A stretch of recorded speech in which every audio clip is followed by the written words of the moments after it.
90 days without sunlight, sealed behind steel, every breath recycled, every move rehearsed. Submarine life isn't just survival. It's a test few could ever imagine. Only after months of rigorous training at Groton are sailors entrusted to spend 3 months underwater, where a single mistake can doom the entire crew. What does it take to prepare someone for this reality, and why do so many fail before ever reaching the sea? A junior sailor steps aboard for the first time, feeling the weight of a world sealed off from land. The hull is thick steel, but inside everything depends on a fragile balance. For the next 70 to 90 days, there is no sun, no fresh air, and no way out except forward. Every breath is recycled through machines that strip carbon dioxide and add oxygen back in. Water comes from distillation plants, turning seawater into something drinkable. Waste is processed and stored, because nothing leaves the boat until patrol ends. Food is measured to the pound, packed into every spare compartment, enough to last, but only just. When the hatches close, the crew commits to months in a closed loop, where even a minor failure in the air or water systems can threaten everyone. The only true limit is human endurance. The boat can stay down as long as supplies and the crew's willpower hold out. For a new submariner, the first days bring a sense of awe and anxiety. The constant hum of machinery, the artificial light, the narrow corridors, every detail is a reminder that survival depends on discipline and teamwork.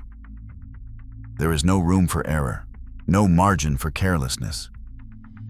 This is why training is relentless, and why only those who can adapt to this sealed, high-pressure world are trusted to serve below the surface. At the Naval Submarine School in Groton, Connecticut, every future submariner faces the same gateway: Basic Enlisted Submarine School, called BESS. The program runs 8 weeks, but its impact stretches across an entire career. Here, recruits are introduced to the unforgiving logic of life underwater. The curriculum is a blend of science, survival, and muscle memory. Instructors, many with decades beneath the waves, drill the basics: shipboard organization, safety, and the physics of buoyancy, until every decision becomes second nature. The chief of the boat, a towering presence in the classroom, reminds each class, you don't rise to the occasion, you fall back on your training. Groton's high-risk trainers are where theory meets reality.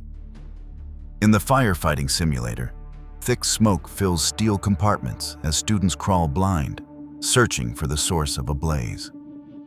The damage control trainer floods compartments with cold water, forcing teams to patch ruptured pipes and seal leaks under pressure. The pressurized submarine escape trainer, a 40-foot tower, teaches the art and risk of escaping a disabled boat, as students don full bodysuits and practice controlled ascents through water, learning to exhale steadily to avoid lung injury. Simulators model every failure the sea can throw at a submarine, from loss of propulsion to system malfunctions and steering casualties. Trainees cycle through engineering and control room drills, learning to react as a team.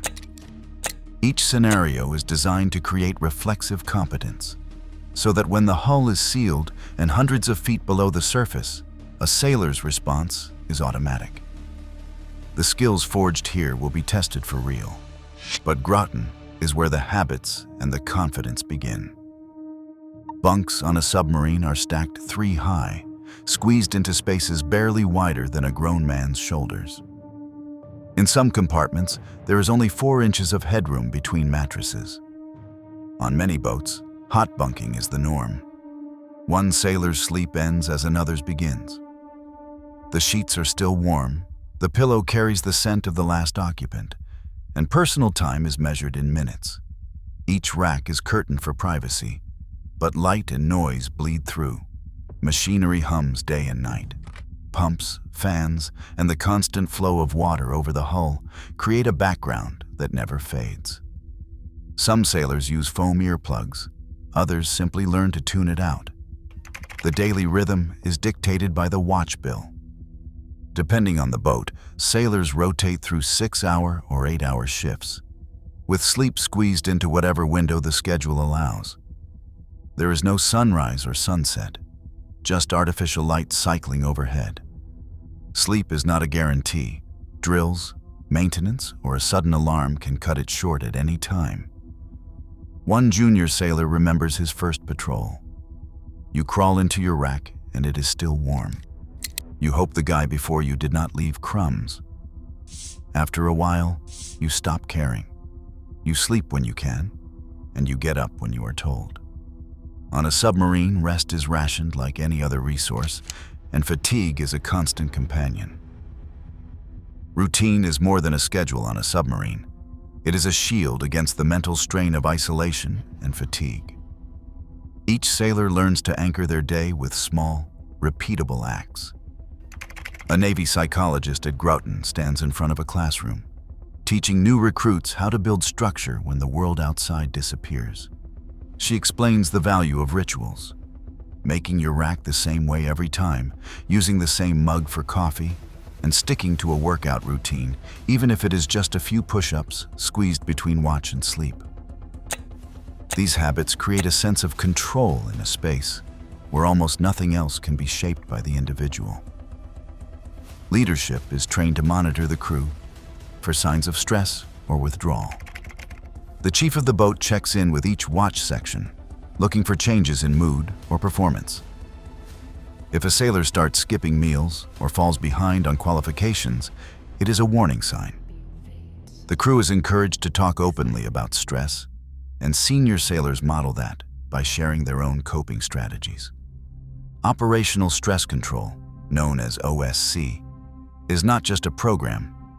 It is a set of concrete tools, breathing exercises, time management tips, and reminders to protect what little privacy and downtime exist.